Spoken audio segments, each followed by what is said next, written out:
외계인을 과학자들은 외계인이라고 부르면 뭔가 사람과 비슷하고 친숙하게 느껴지잖아요. 그래서 외계 지적 생명체라고 부릅니다. Search for Extraterrestrial Intelligence, 줄여서 SETI라고 부르는데요. 외계 지적 생명체, 그러니까 외계는 지구 바깥이라는 뜻이고요. 지적은 지능을 가지고 있다는 거, 생명체. 근데 그냥 쉽게 생각하면 지구 바깥에 있는 어떤 생명체인데 지적 능력을 가지고 있어요. 그럼 외계 지적 생명체인데 이게 그렇게 간단하지 않습니다. 외계라는 단어가 있는데 지구 바깥이라는 거잖아요. 근데 가만히 생각을 해보시면 여러분은 지구 안에 살고 계십니까? 지구 밖에 살고 계십니까? 지구 밖에 살고 계시나요? 지구 속에 살고 계시나요? 지구 표면에 살고 있잖아요. 그럼 지구를 엄격하게 그 땡그란 덩어리로 생각하면 여러분이나 저는 다 지구 밖에 살고 있는 거잖아요. 그러면 외계인이세요? 그렇죠. 그럼 이제 어떤 분들은 그거 얘기하시겠죠. 대기권. 그 대기권도 경계가 좀 애매하잖아요. 그리고 심지어는 대기권에 둥둥 떠서 살고 있는 부유 생명체가 있습니다. 걔네들은 지구 생명체일까요? 외계 생명체일까요? 지구에서 올라갔으면 지구 생명체고 별똥별 같은 거 타고 오다가 다 타고 거기서 남았으면 외계 생명체인 거잖아요. 그래서 이게, 그리고 화성에 어떤 게 충돌해가지고 화성에서 날라온 돌덩어리가 지구에 왔어요. 지구에는 돌덩어리가 화성으로 갈 수도 있잖아요. 어떤 생명체가 묻어서. 그럼 이게 외계라는 경계가 되게 애매해지는 거예요. 지적은 아까 말씀드렸잖아요. 감히 지적이라고 말할 수 있으세요? 뭐 이런 것들. 그래서 이게 외계 지적 생명체라는 게 굉장히 간단한 것 같지만 파고들기 시작하면 되게 좀 애매하거나 이럴 수가 있어요. 그렇지만 통상적으로 우리가 생각하는 그런 겁니다. 그래서 이 외계 지적 생명체를 이제 찾아야 되는데 태양계 바깥에서 찾아야 되겠죠. 외계인 천문학자가 예를 들어서 지구를 관측을 해요. 한 150년 전에 관측했다고 쳐봅시다. 지구는 태양빛을 반사하는 행성입니다. 그러면 눈에 보이는 빛도 반사를 하지만 전파도 반사를 하고 적외선, 자외선도 다 반사를 합니다. 다 자연적인 태양의 신호를 반사하는 겁니다. 전파를 생각해 보면요, 여러분이나 저는 핸드폰 쓰고 있잖아요. 이거 한 40년 전쯤에 발명된 거고요. 그 다음에 텔레비전, 1930년대 미국의 뉴욕에서 있었던 만국 박람회, 또 베를린 올림픽을 통해서 브라운관이 전 세계적으로 퍼집니다. 라디오, 전파로 하는 거잖아요. 이것도 제 기억이 맞다면 1901년에 상업적인 라디오 방송이 시작됩니다. 이런 것들은 우리가 어떤 장치를 만들었기 때문에 발생된 인공적인 전파 신호잖아요. 150년 전에 외계인 천문학자가 지구를 관측했으면 이런 걸 파악을 못할 겁니다. 그러면 그들은 어떻게 생각하냐면 지구에는 생명체가 없거나 생명체가 있더라도 지적으로 충분히 발달하지 못해서 전파를 다룰 줄 모르고 그런 기기를 못 만들어냈을 거야. 그런데 그 외계인 천문학자들 후손들이 지금 관측을 하면 지구로부터 태양 전파를 반사하는 자연적인 전파 신호와 더불어 핸드폰, 라디오, 텔레비전의 신호가 삐져나가겠죠. 그러면 인공적인 전파 신호인 거죠. 그러면 인공적인 전파 신호를 만들어낼 수 있으려면 뭔가 만들어야 되잖아요. 그럼 전자기 학에 대해서 잘 알아야 되고, 물리학을 잘 알아야 되고, 그럼 수학도 잘 알아야 되고, 그런 어떤 존재가 있어야만 된다는 개연성 있는 결론에 도달할 겁니다. 그러면 지구라는 행성에는 외계 지적 생명체가 존재해. 이렇게. 그럼 역으로 우리는 못 가보니까 여기서 어떤 지구랑 비슷한 행성이나 태양과 비슷한 별 주위를 관측을 하는 겁니다. 그러고 뭘 찾느냐 하면 인공적인 전파 신호를 찾는 거예요. 그러면 그것을 통해서 외계 지적 생명체의 존재를 간접적으로 찾아보자는 거죠. 1960년에 프랭크 드레이크라고 하는 거의 30살밖에 안 된 전파 천문학자가 실제로 타우 세티라고 하는 고래자리 타오별이고요. 위쪽에 에리다누스 자리 입실론 별인데 1960년에는 외계 행성이 발견이 안 됐습니다. 그래서 차선책으로 태양과 비슷한 두 별을 골라서 전파 망원경으로 관측을 했어요. 하루에 한 4시간씩 한 4달을 관측했습니다. 제가 이분한테 직접 들은 이야기인데요. 그 관측을 시작하자마자 이제 자연적인 전파 신호를 다 뺐겠죠. 인공적인 전파 신호가 마구마구 들어오는 거예요. 막 놀래서 너무 흥분해서 내가 드디어 외계인을 발견했다. 그러고 나서 몇 시간 후에 근처에 있던 공군 기지에서 날라온 레이저 신호라는 것을 발견하게 됐습니다. 그래서 지구에서 발생되는 인공적인 전파 신호도 제거를 해야 되겠죠.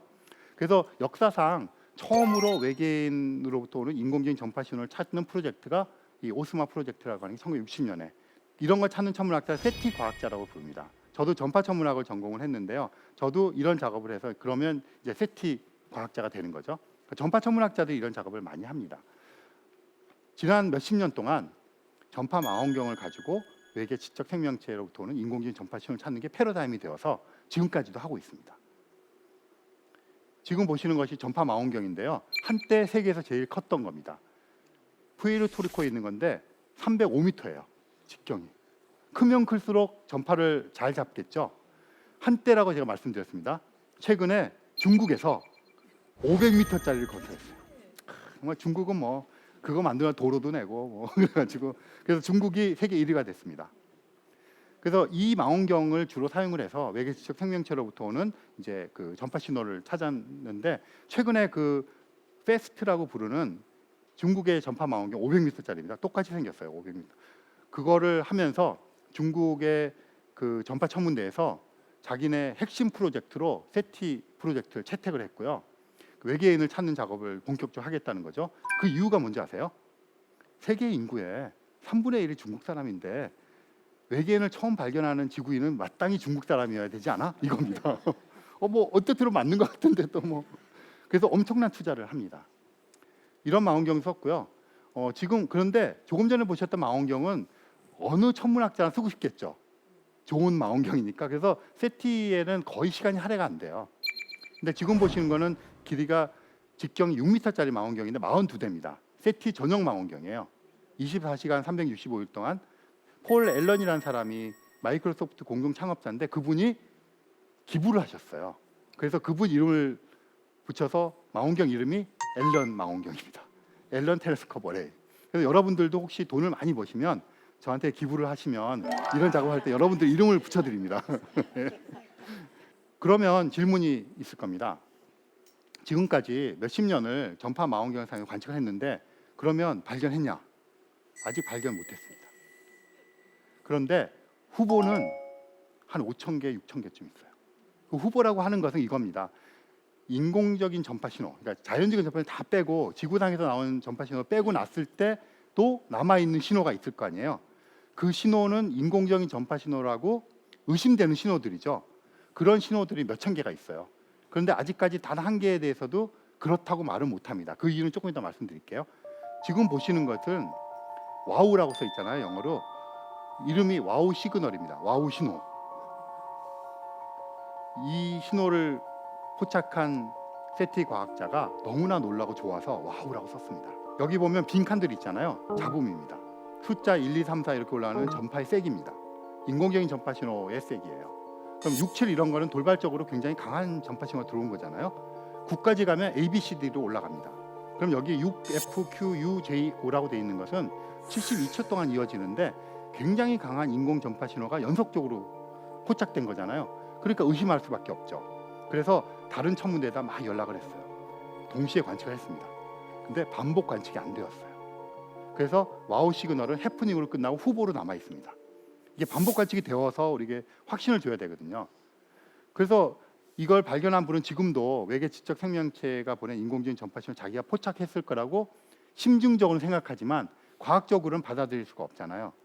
그럼 왜 이렇게 됐을까 생각을 해보니까 이거는 전파 신호를 우리가 지구에서 또 우리가 삐져나가는 텔레비전 신호 말고도 인공적으로 전파 신호 만들어서 보냅니다. 알아차리라고 우리를. 그러면 보내기 위해서 뭐가 있어야 됩니까? 돈이 있어야 되겠죠. 연구비. 그래서 아마 연구비를 따서 한번 신호를 보내고 연구비가 떨어져서 못 보낸 게 아닌가 그런 의심도 하고 있습니다. 어쨌든 역사상 굉장히 유명한 신호입니다.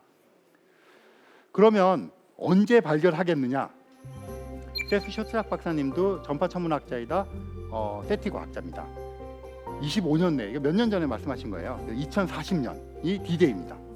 외계 지적 생명체로부터 오는 인공적인 전파 신호 한 개를 확신하는 후보가 있다 그랬잖아요. 그러면 무슨 얘기냐 하면 이제 선거 이제 자주 하잖아요. 선거를 할 때 어떤 후보의 득표를 얘기할 때 어떤 후보가 30% 득표했다. 그럼 뒤에 붙는 게 있죠. 플러스 마이너스 3.5% 오차 범위 내에서. 그 뒤에 있는 것도 기억나세요? 95% 신뢰도. 이게 중요한 겁니다. 같은 질문을 1번을 찍으시겠습니까? 2번을 찍으시겠습니까? 동일한 질문을 수천 명, 수만 명에게 해야 한두 사람의 의견에 따라서 앞에 숫자가 안 변하잖아요. 그거를 담보하는 게 이 신뢰도예요. 그래서 선거관리위원회 홈페이지에 올라가려면 95% 신뢰도가 되지 않는 여론조사는 올리지를 못하고 그것을 발설하지 못합니다. 올라가 있는 것만 공식을 발표를 해야지 선거법 위반되지 않는 거죠. 그러면 지금 말씀드린 관측도 반복 관측이 필요하겠죠. 95% 신뢰도를 쌓을. 그러면 반복 관측을 해야 되려면 시간과 노력과 돈이 들어가는 거잖아요. 그래서 아직까지 도달한 게 없는데 지금 우리가 갖고 있는 망원경 쏟아붓는 시간을 투자하는 것을 따져보니까 2040년쯤 되면 신호 한 개에 대해서 95% 신뢰 수준에 도달하겠다 이런 겁니다. 그러면 그것을 우리는 인공적인 전파 신호라고 과학적으로 얘기할 수가 있게 되겠죠. 그러면 그때부터 해석에 들어가겠죠. 진짜 외계인이 보이는지 이렇게 해석에 들어가겠죠. 그런데 좋은 소식이 있어요. 여기 보시는 분이 머리 이렇게 벗겨지신 분이 유리 밀러라고 하시는 분입니다. 이분은 러시아 사람인데요. 물리학을 전공하고 그 경영학을 해서 기업을 해서 돈을 엄청 벌었어요. 이름도 유리로 지었습니다. 유리 가가린의 유리를 땄어요. 유리 가가린이 처음으로 이렇게 우주에 올라간 사람이잖아요. 그래서 이분이 기부를 많이 해요. 근데 여기 보시면 아시는 분 있죠? 바로 옆에 있는 분. 몇 년 전에 돌아가신 스티븐 호킹 박사님. 네. 그리고 거기 바로 옆에 있는 분은 마틴 리스라고 영국은 왕립협회가 있습니다. 왕립학회 그 회장하시는 분. 그리고 그 옆에 있는 머리 하얗신 분이 아까 말씀드렸던 처음으로 전파 관측을 통해서 외계인을 찾아보려고 했던 프랭크 드레이크 박사님. 지금 살아계십니다. 그러니까 여기 있는 분들은 약간 과학의 대중화라든가 이런 거에 관련 있는 분들을 모아놓고 이 유리 물려란 분이 세티 프로젝트에 1억 달러를 기부하는 장면입니다. 1억 달러면 1,200억 원이에요. 2016년의 일입니다. 그래서 이 돈을 가지고 온전히 망원경 시간도 사고 10년 동안 하라고 돈을 1억 달러를 줬어요. 1,200억 원을. 그러면 뭐가 늘어나겠습니까? 관측 시간이 늘어나죠. 그러면 반복 관측을 해서 95% 신뢰 수준에 더 빨리 도달을 하는 겁니다. 그러면 2040년보다도 빨라질 수가 있겠죠. 그래서 지금 열심히 관측하고 있습니다. 2040년까지 기다리시면 그 전에라도 발견 소식이 들어올 거예요.